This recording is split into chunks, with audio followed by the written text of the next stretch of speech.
environment.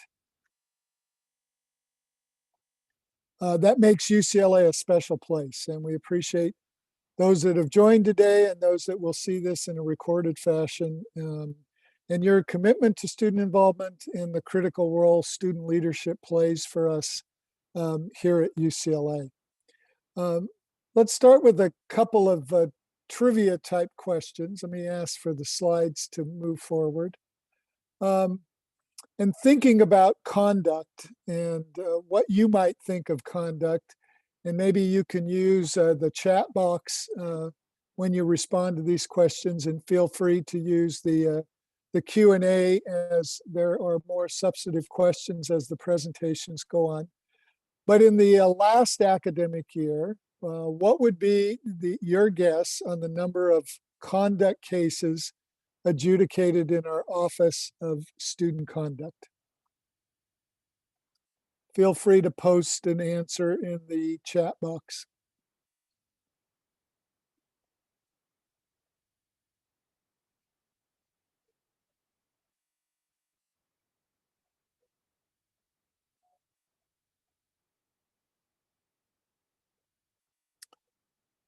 Our first guess has a lot of conduct cases that occurred last year.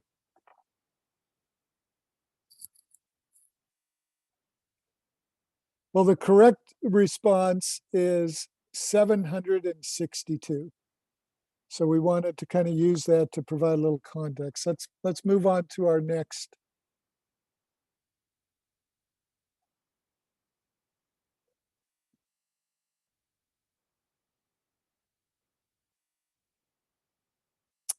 This is always a good question, one that comes up all the time. What is your guess on the number of registered campus organizations we have at UCLA? Maybe Mick, just have them place it in the question and answer area because the chat's been disabled. Thank you for that update. So any guesses in the question and answer?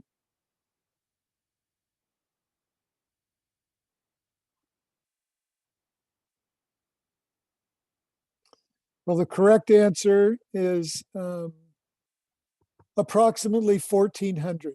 We register groups by quarter and over a cumulative amount over the course of the year. And an interesting tidbit, in a virtual world, we had the most campus organizations ever registered in a fall quarter in our remote year this year. So a very interesting kind of anecdote related to that. Can move to the next slide, please. So I think this is critical to what you're going to hear framed for the rest of the presentation. And that concept of how would you define a student group? And that's a general term. If folks want to post any of their own immediate responses in the Q&A, that would be fine. But let's move to the next slide. And for the purpose of this presentation, what you're going to hear now codified in the code, that this is a broad, far-reaching definition. And as you can see from what's up on the screen, it'll certainly be defined as all of those groups that end up officially registering through SOL. It will be all of our recognized fraternity and sorority groups. It'll be the offices and the functions under our student governments. It could be politically related groups that are part of our election process. But you can see that it's going to encompass other groups on campus, from our on-campus housing council, from the residential environment, all of the club teams that end up getting recognized through recreation, all of the intercollegiate athletic teams as a group of students in this particular area. Functions that we see that the external community sees, such as the marching band or the spirit squad, and the groups that form in academic departments and many other departments on campus. So we want to give you that context related to the group code. And I now want to pass this on to my colleague, the Dean for Students, Maria Blandisi. Mick, thank you so much. I'm appreciative of the time, folks. I'm seeing attendees, and thank you for joining us. Um, my name is Maria Blandisi, and I'm the Dean for Students. And in that role, I get to work closely with some of our other presenters that are going to have a moment with you today. But at this point in the agenda, we want to just describe to you the why. Why did we embark in a process to develop the group conduct code? And I've got 4 reasons for you. And if you want to challenge me on other reasons, then I would welcome an engagement or a conversation with you all. So, but let me just describe to you the 4 main areas of that answer the why question. Why did we develop a group conduct code? So to answer this question, I should also say to you, you know that there is an individual student conduct code that has been codified for quite some time. So this is an effort to complement what we expect from our individual students, individual UCLA students.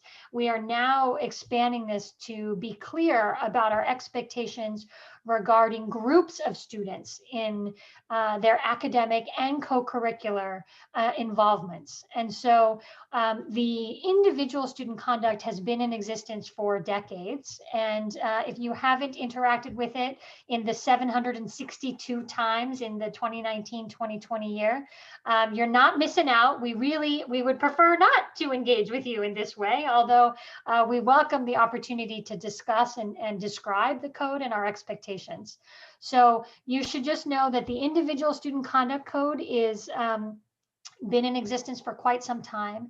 And this group conduct code is now in place to clearly define the expectations that we have for groups of students. So our first reason, if you will, for the why is we want to be very clear. I want to be very clear with you. We want the campus to have a very clear understanding of what we expect and what we think is a violation of the conduct code in academic, in classroom matters, as well as co-curricular matters. And we make that clear for you so that you understand again, very clearly what is okay and what is not okay behavior as being a UCLA student on the campus. Our second very real reason for why is that accountability measures are a critical component of a fair and equitable and diverse community. And so what we aim to do here is make sure that the accountability measures when a student group is found in violation of a code violation, that there are equitable measures across all different types of student groups. And so make delineated how we are looking at student groups very broadly. And what we are trying to do with this conduct code is to make sure that those accountability measures and the process by which any group of students goes through a review of a matter is consistent and fair across any number of groups. So our main second reason is around accountability and making sure that we're facilitating a fair process for all groups of students. Our third, and probably one of our most important reasons for the why, is because we want to prevent harm and we want to respond thoroughly when harm is done to our community members. So many of us, and I hope you also would join us, is we want all Bruins to be safe in their involvement and engagement with the campus and in their activities. And when we perceive or are concerned about harm being done, whether you're concerned about a peer or whether we get information that suggests harm is being done, we want to make sure that the code allows us to, one, put in place accountability measures, but two, also be very clear that we don't want anyone to experience harm in our community and to follow up when harm is done. And the fourth reason I kind of alluded to when I just consistent adjudication of matters, which means we're reviewing that all groups of students. So my last point in this is to share with you that this policy has been shared with staff broadly across the campus. So our student affairs officers and all of our academic departments, our colleagues in athletics, our colleagues in SOL, our colleagues in the Office of Fraternity and Sorority Life, our colleagues across campus, recreation, have all received similar webinars where we're describing the intention behind this group conduct code. And they've had the ability to also ask questions and sit with this. So I'm going to pass it to Lindsay now, and she's going to talk you through a little bit about how we developed the code and moving forward, what comes next. Lindsay. Thank you, Maria. So thank you everyone for joining us. As Dean Landisi shared, the goal of our code was for it to bring consistency to our community as well as to keep our community safe. And so with that mindset, there was at least a 3-year process engaging in policy writing, policy review, and engaging with constituents across the campus and throughout the community. And so as part of that review, there was a very large team that consulted with your student leaders. So consulted with USAC officers and presidential leadership, consulted with our Graduate Student Association and their executive boards. We consulted with organizational leadership from SOUL, from OFSL, from athletics, from residential life. And so really with this mindset of this is going to be a policy for our community. And so our community needs to be engaged in that conversation. There were also a number of departments pulled into the conversation. So many of the committee members, many of us are with you today, sat in discussion to identify the best practices and procedures to put these policies into place. So again, the Office of Fraternity and Sorority Life, our student organizations and leadership and engagement team, residential life, we're all, our Dean of Students, the Office of Student Conduct, all engaged in these conversations. All of those offices will also continue to be your primary points of contact with any student group throughout the process, meaning that we are still here to help and assist any organization as they might be engaged in the Office of Student Conduct. So whether that is engaging in understanding the process, in helping a student understand how they might help prevent their organization from being engaged in the process, as well as help identify how they can work with the Office of Student Conduct moving forward from any potential violations. These departments are not adjudicating any potential violations of the Student Group Conduct Code. What that means is that prior to the Group Conduct Code being codified, those departments may have adjudicated or may have reviewed violations of policy. Now that there is a Student Group Conduct Code, all of those violations, alleged violations or behaviors, will be reviewed centrally by the Office of Student Conduct. There may still be departmental matters that might get reviewed by the department, which I know my colleague will go into in a moment, but any potential violations of the Group Conduct Code will be reviewed by the Office of Student Conduct. So we recognize that this may be a big shift for a lot of student groups, which is why we're glad that you've all joined us today. And so with that, I will pass that on to my colleague, Dean Jasmine Rush.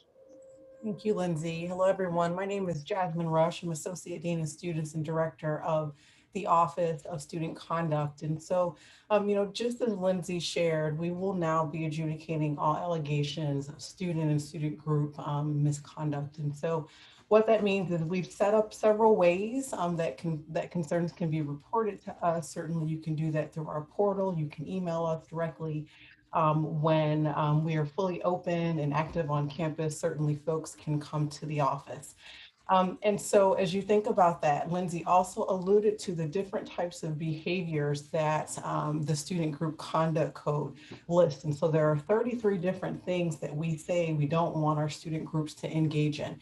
And so there are some on one side of the spectrum, but on the more serious side, it includes things like hazing, damaging university property, unfortunate things like drug distribution. And so when you're thinking holistically about those 33 different violations, those are some of the more high level and the things that our office would typically take a look at. And so Lindsay also mentioned our work with departments, because we're not in a situation where every concern will be adjudicated through the student group process. And so Lindsay alluded to this. One of the examples might be failing to register. That may be on the other side of the spectrum if that's a sort of a first time situation.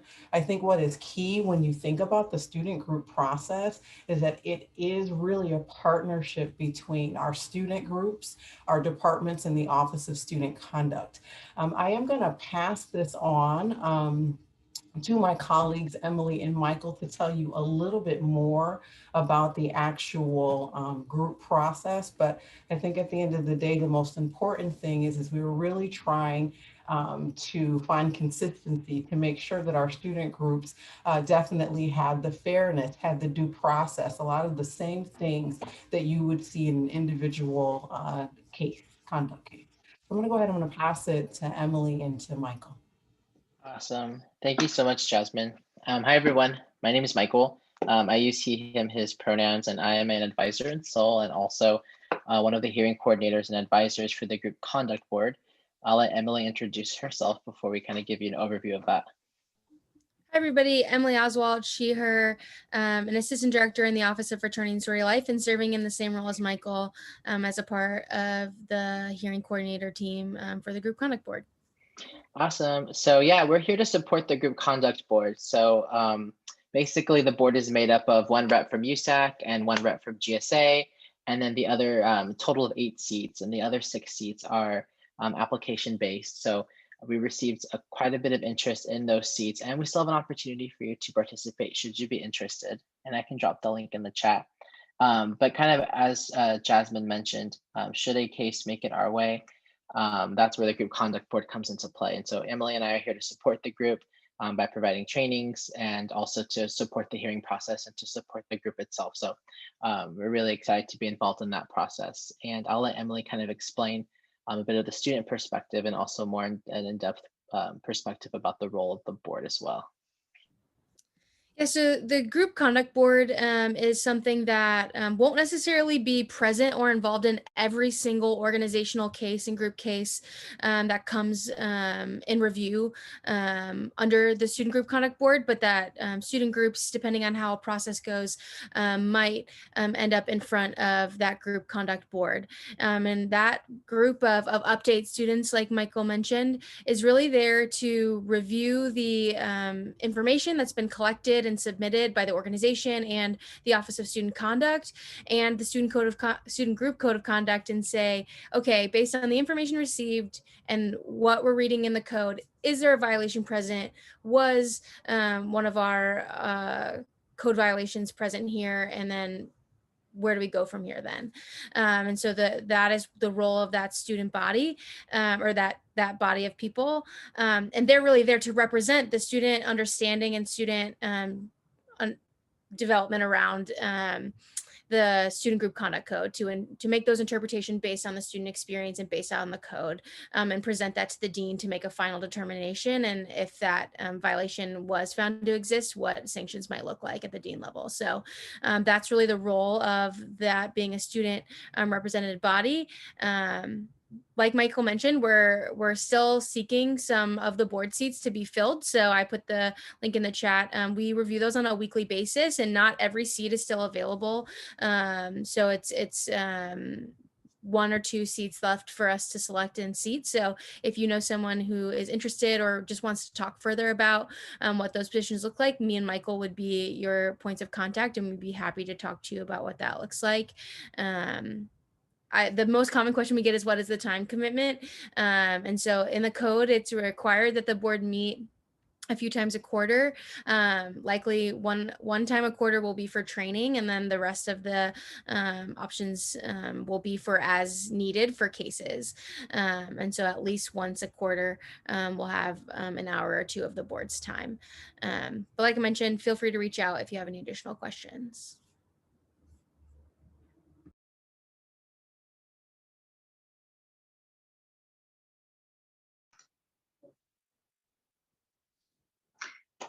Thanks, Emily and Michael. And so now that you've gotten a little bit of the process, what is your role? And so as I previously shared that there had been a long time process with consultation from other previous student leaders, you may be thinking to yourself, no one ever told me about this process, and this is brand new information to me.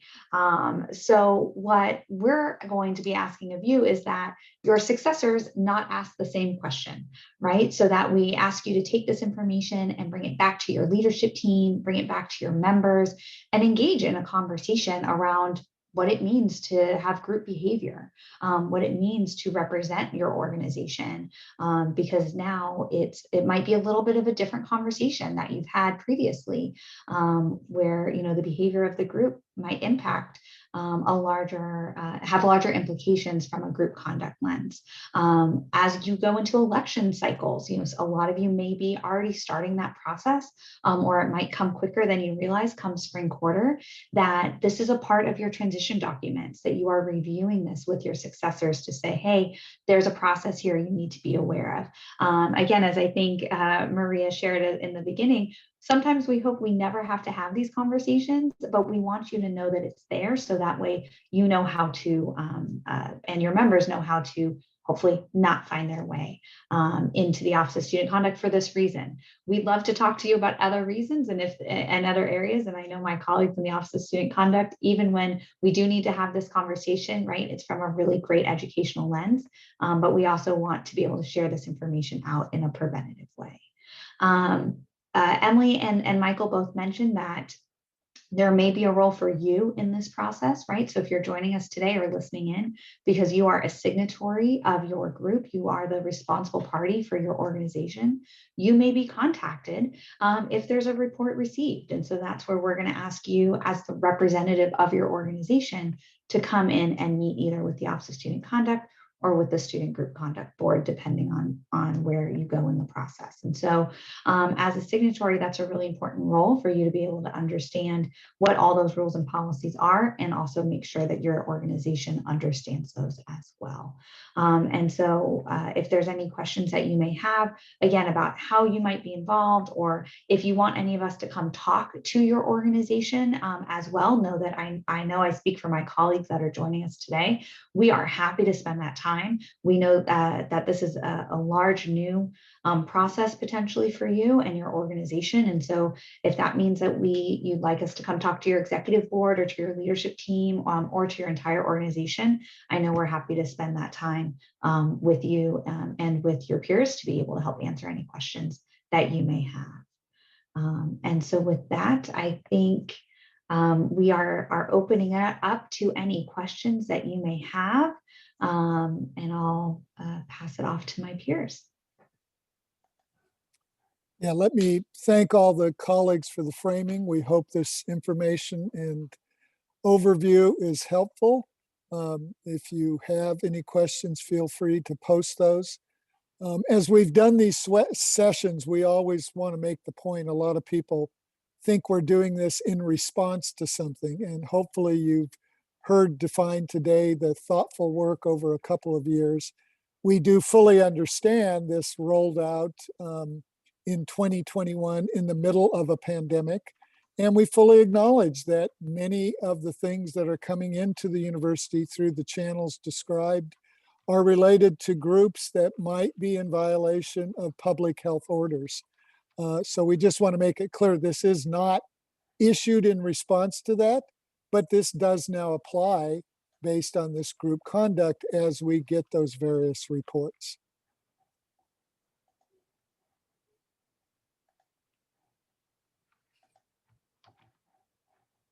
Again, we want to leave time for any questions. As you heard, there is various contact information.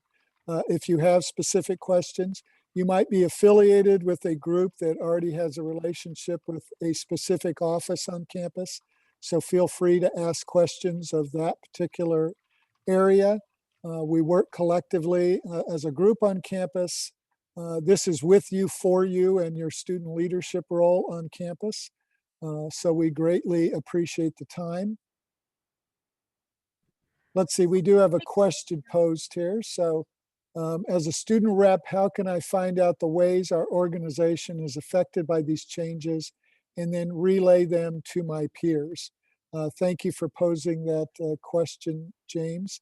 I'll look to some of my peers here in the various offices. And any advice we can provide on providing student reps with information so they can relay them down to their various organizations. I can start and just say, I realized that we didn't actually include a copy of the code or the link to the code for you. And so the first task would be, James, to, I just put a link in the chat. Do you see that? I'm hoping you see that. You can actually find the codes of conduct. So your first task would be to make sure that members of your organization review those 33 rules that are expected of all groups of students.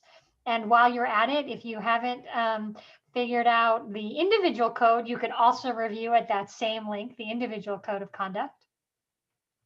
And then after you've reviewed the document and what, if something, or if you had a question, oh, we always do that. And now when I reflect on it, that actually might be perceived as hazing. We would want you to engage in conversation with your peers and with your advisor to discuss how that might be something that is now in violation of the codes once you've informed yourself of what is outlined in the 33 expectations that we have. So I would just suggest that you familiarize yourself with the code and then talk with your advisor about how best to make sure that all members of your organization are informed about the university's expectations. And then if you or any member of your organization is concerned, you can consult with the dean on call, or you can email the dean address at dean@saonet.ucla.edu. Emily, Michael, anything else to offer in that? You did such a great job. I would just emphasize the advisor communication piece. Not sure what your involvement stems to, but we can use advisor in a general sense. I would just say have open communication with them as an advisor who works with lots of various types of orgs. That's the one thing I stress the most. And if you have a question, ask me, because I'd rather be preventative and then have to take the steps that happen when we engage in certain types of behavior. So all I would stress, which Dean Blandisi did super well, is just have that relationship with your advisor to have those conversations. And the only thing I'll add is about the impact question, right? Is that ultimately this impact might not impact you at all. If you're a group and your behavior doesn't fall within a code violation, and you're moving about the world in a safe and really engaging way that is adding to UCLA really positively, you might never hear or feel the impacts of this policy, and that's okay. And so in that regard, it's okay to look at this and be like, I don't know what this means for me. But for some organizations, that might not be the case. And so asking, just like Michael mentioned, to figure out what that policy or practice looks like is really the go-to. And I'll use a tool that our office uses, and I think can apply to some other offices, is that if you have a concern and you don't know where it fits, or you don't know what that looks like, the power of a hypothetical question or a framing of something to be applicable to someone else can always help you in identifying immediate resources that might be needed to address something, or to even identify it as like, oh, that's not a concern. And so we can move forward in that conversation, because that can really help us help you know what's up. No, excellent question and excellent answers. I think I would only add that, as we engage in this virtually, let's look with optimism when we reassemble the campus. And as framed by my colleagues, think about this in your current role, think about this in succession planning, think about this as part of onboarding or the grand reopening of UCLA next fall, and begin to plan accordingly, that whether we're hopefully attending a football game together at the Rose Bowl, or you're planning a welcome week activity, or your new member recruitment, I think these guidelines are meant to be leadership tools for you, and as originally framed by the dean, creating that community of care and accountability for all of UCLA. So we hope as you look at the link and you engage with the policy, that you will look at these in a proactive fashion, and then look at them really as we are hopefully gathering all together, as we approach a new academic year. Let me turn to my colleagues. Any last closing thoughts and comments as we thank our participants for joining us today? Be safe, be safe. We miss you and we can't wait for campus to resume, campus operations. All of us are nodding our heads. And but while we are in this remote environment, please be safe, be thoughtful and caring of each other, and we look forward to seeing you soon. Okay, thank you, everyone, and thanks for joining us. And as the dean said, everybody be well and stay safe. You all are so kind to me.